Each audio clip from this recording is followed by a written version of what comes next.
Which way are you going, buddy? I have no clue.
Greetings and welcome, people.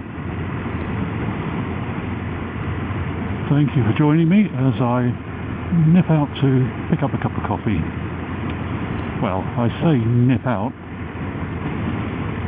I'm going to the fuel cafe at Small Dole near Henfield.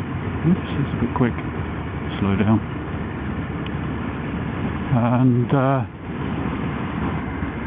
bit like the coffee run video I did some weeks back.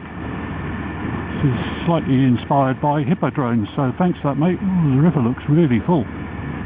Wow. Must be high tide. I think this part of the river is tidal to a degree. Yes, he did a Instagram post where he called in at the fuel cafe, said it was really good. And when I saw that, checked where it was, I thought, yeah, that's not too far. I'll take a run out there one day and have a look. But I went out to the other cafe initially because that was a bit closer, and it sounded pretty good, and it was. So finally I'm getting to try the fuel cafe.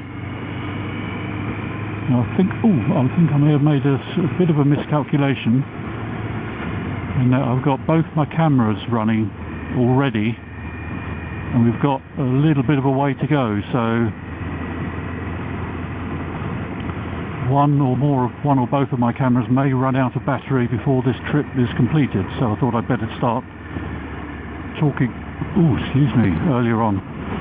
I was going to wait until I was the other side of the A24, but the way the traffic is today, there's a reasonable amount of it, and it all seems to be really slow, like these camper vans like you can see up ahead, or RVs as our American friends call them, although to be fair, the RVs we get in this country are about a third the size of the ones most of the guys in the States seem to have. But anyway, in my last vlog I was experimenting with a couple of things, with using that camera in 4K mode, which was okay-ish. It wasn't proper 4K, but it was alright. Certainly wouldn't want to do lots of 4K footage with it, certainly not a whole video. And am I going to be able to overtake now?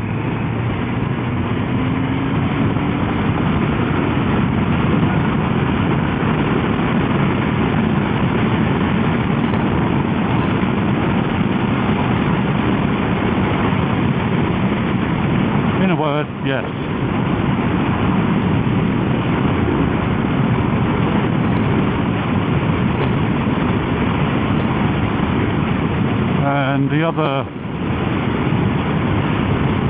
thing I said I was experimenting with was a wired microphone. As I think I explained at the time, this is a secondary microphone because I already have a Bluetooth microphone in a headset that's built into the helmet.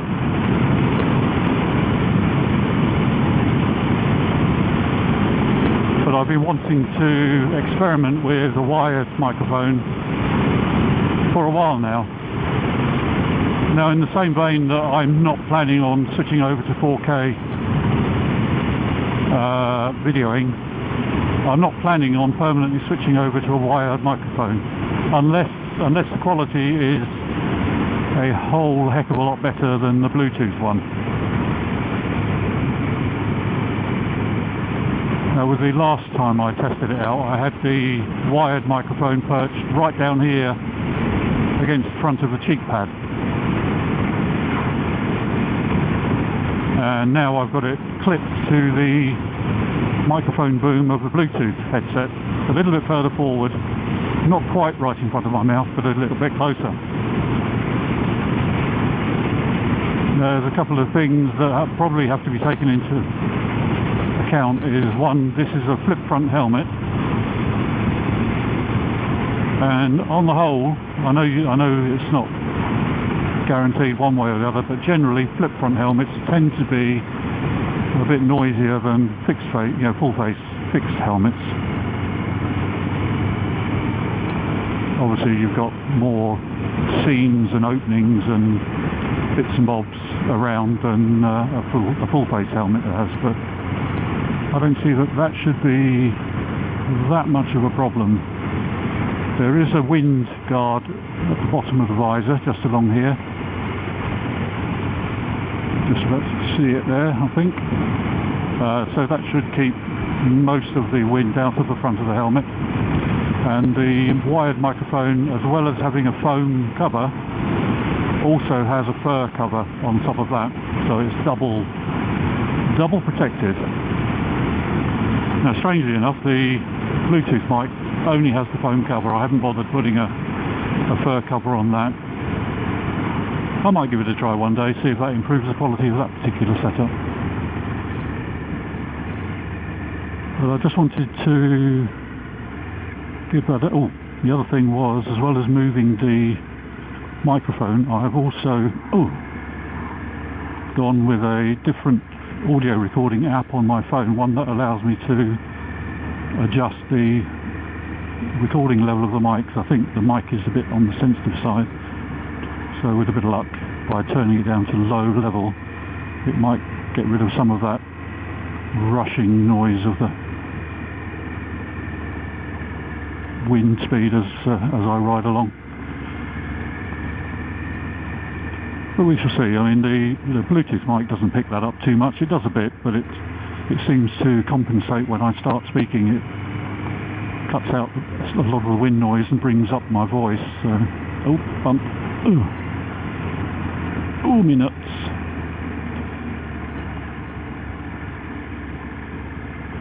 But I think it was Paul made the comment on that last video that I didn't seem to be the sort of person that likes being told what to do.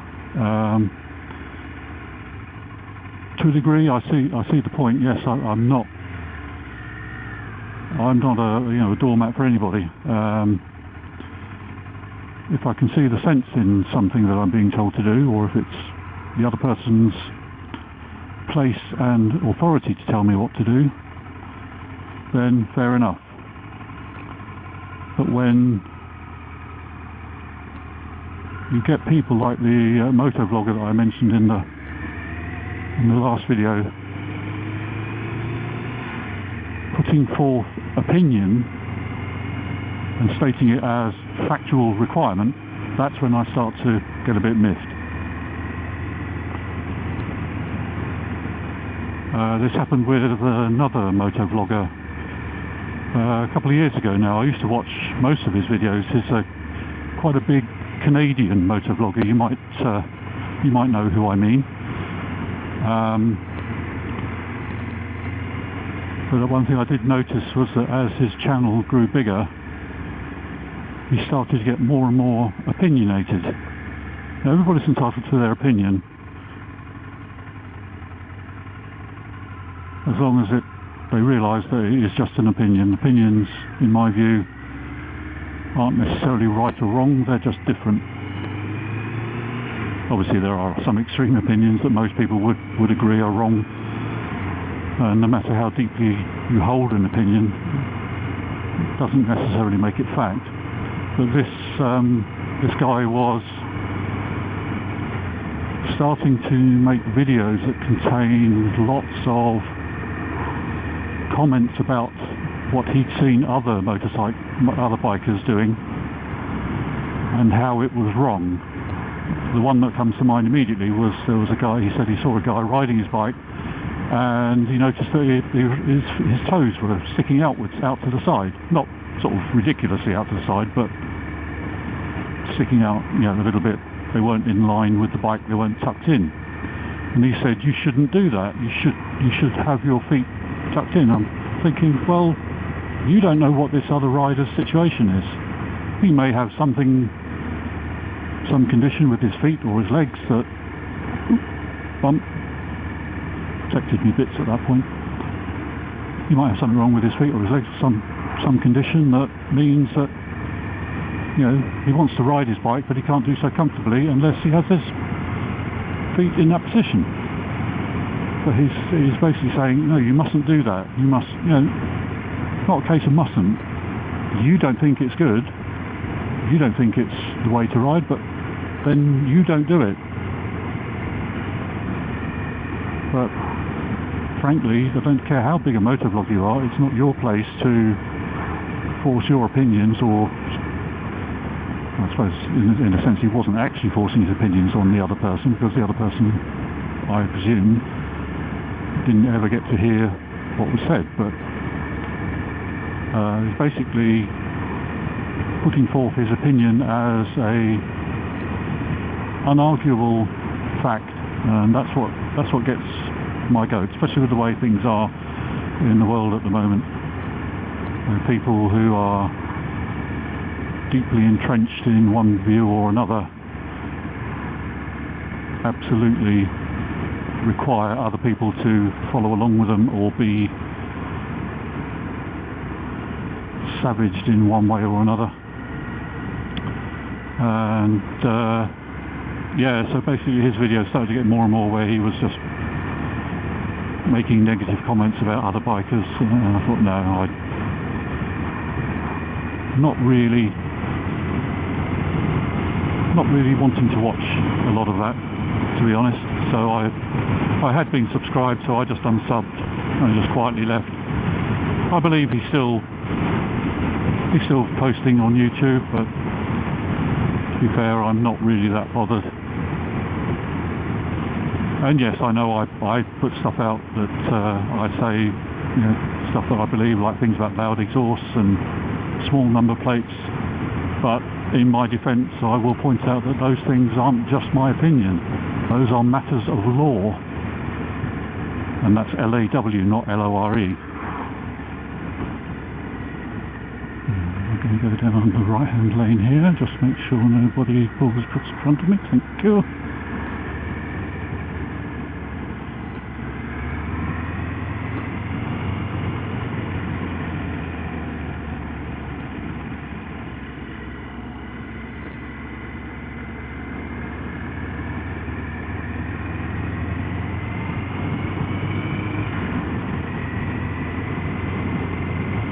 So I would put it that way, as being not so much a case of not liking being told what to do. I mean, after all, I've been married 42 years, so come on, you get used to that kind of thing. And I just hope my wife doesn't get to see this video. So yeah, and if you're watching this, Paul, sorry I haven't replied to your comments, mate. I will get to it, don't worry.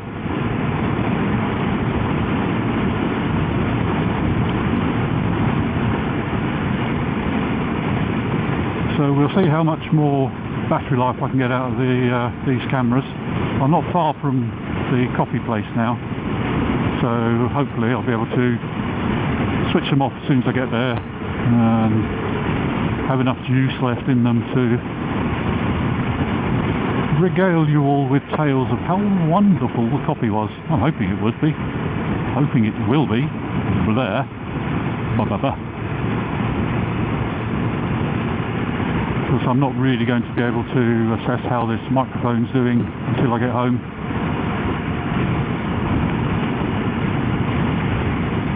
Oh, that was the other thing I was going to say of the microphone test. I broke one of the golden rules that I usually abide by in my, or used to abide by in my working career. Only ever change one thing at a time. Because if you change multiple things, you won't know which change fixed the problem.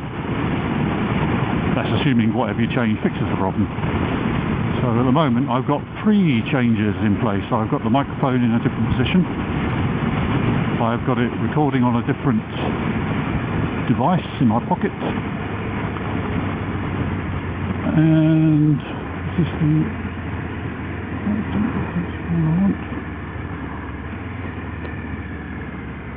I think this is the one I want. No, it's not.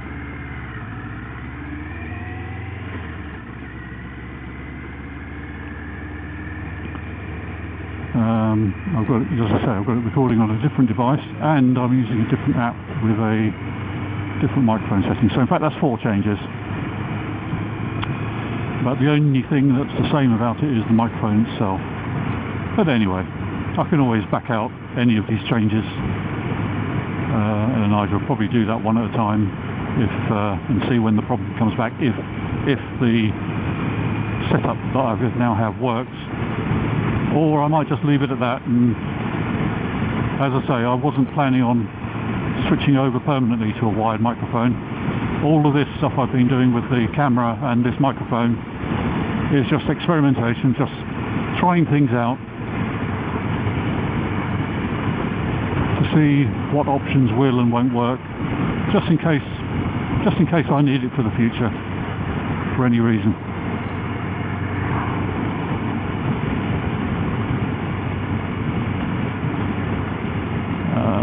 This is the roundabout I want, I think.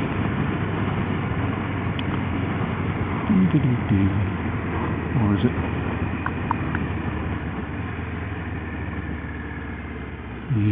Yes. Should be a bit wide there. Never mind. Whee! Shame that's not a bit quicker.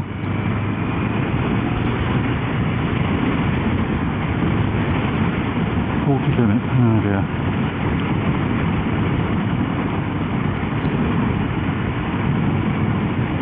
So I might as well do a wind-up piece now to record in case I don't get any more footage or audio. I'll just say thank you very much for taking a look.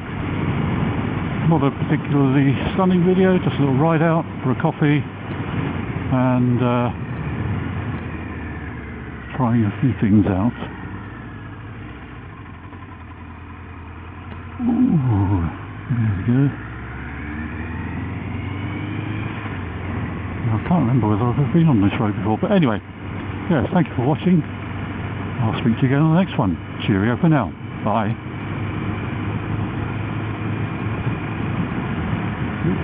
Dirty.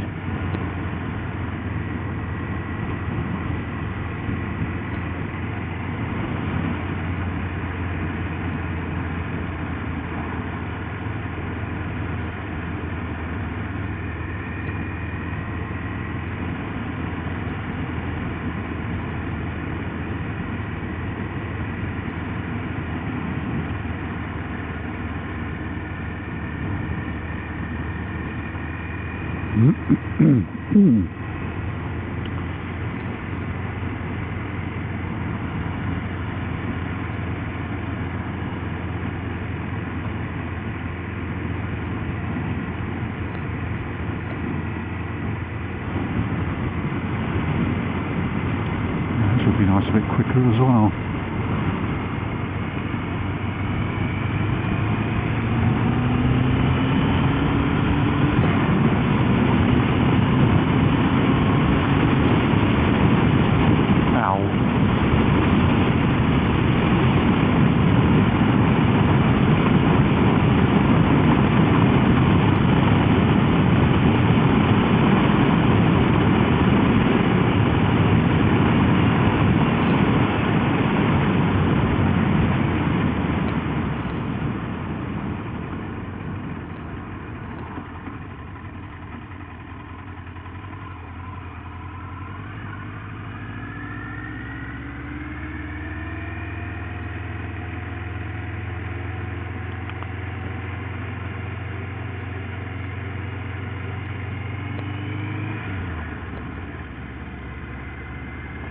And here we are. Well, nearly. I don't know exactly where it is, but I think it's in there.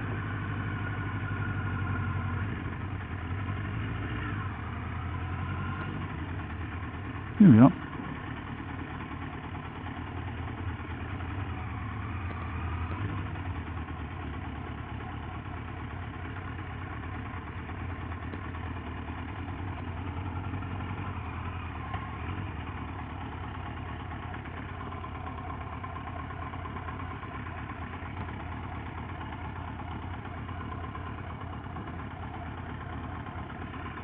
Oh, a bit slopey.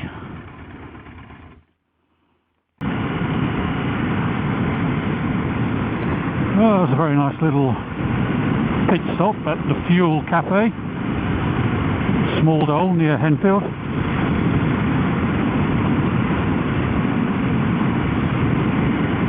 I had my usual latte. I'm sure Wild on Twos will be mildly disgusted at that. Not his scene, but I can tell you something. I don't think I've ever had a latte with as much punch as that one had. That was... ooh.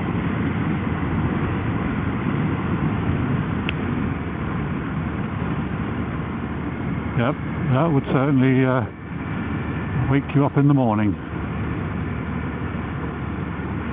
Also followed by a nice chunk of Mars bar cake. Because why not? That was nice.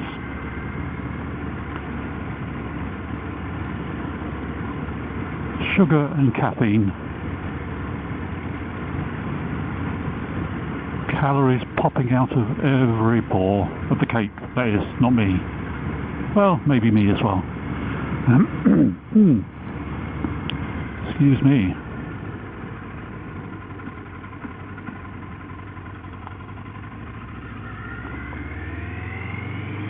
So, just going to head home now. Probably get there just in time for a cup of tea. Aye.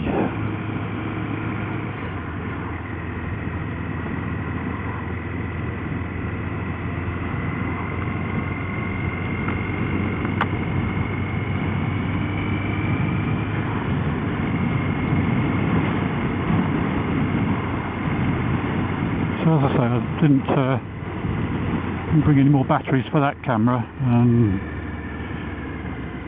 I'm not sure how much charge is left in the helmet camera, so I don't know how much of the trip home I'm going to get.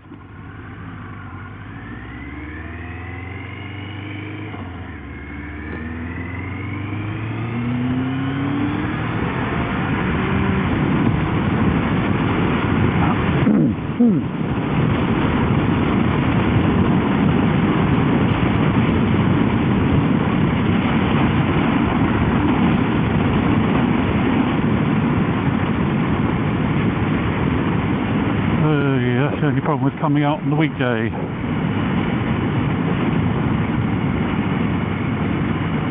Slow traffic.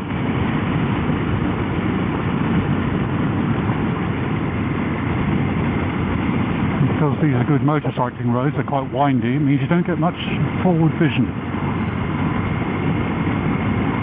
So an overtake is going to be a bit risky at the best of times.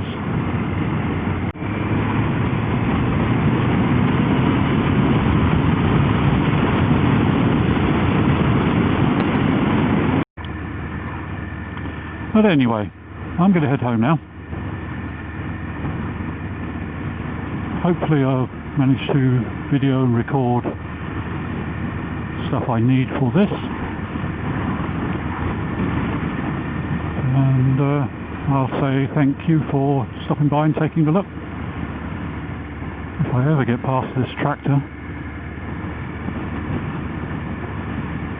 And I'll speak to you again next time. Cheerio for now. Bye.